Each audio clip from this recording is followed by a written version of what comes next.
Монооперата Дневникот на лудиот представа која настана во продукција на Moving Music театар, подвижниот музички театар од Битола, во режија на Марија Нечака, во изведба на хрватскиот актер Озрен Грабарик и во соработка со Центарот за култура од Битола. Публиката и критиката го прогласија за една од најдобрите представи во оваа сезона на балканските простори. Изминатиот период представата Дневникот на лудиот беше дел од 10 фестивали во Македонија, Хрватска, Србија и Црнагора, каде се закити со вкупно 7 награди.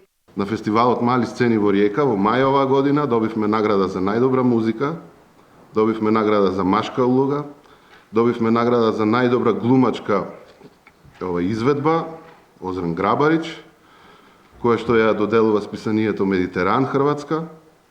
Понатаму фестивалот на монодрама во Битола добивме награда од публиката за најдобра представа.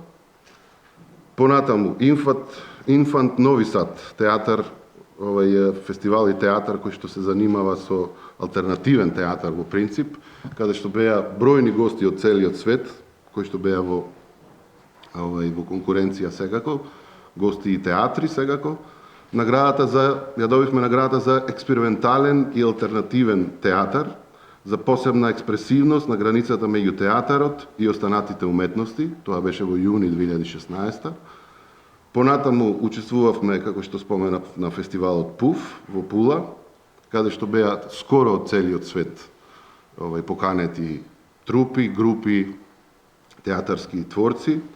Таму ја добивме наградата Капка. Седмата поред награда во низата на награди освоени на меѓународни реномирани фестивали. Представата Дневникот на лудиот ја освои на 11-тиот поред фестивал на Медитеранскиот театар Пургаторий, кој се одржа во Тиват во август годинава. Како круна на ова наша мини турнеја од пролетта до лето во сега, на фестивалот Пургаторие, Тиват, во Црна Гора, освоивме гран-при за најдобра представа на фестивалот.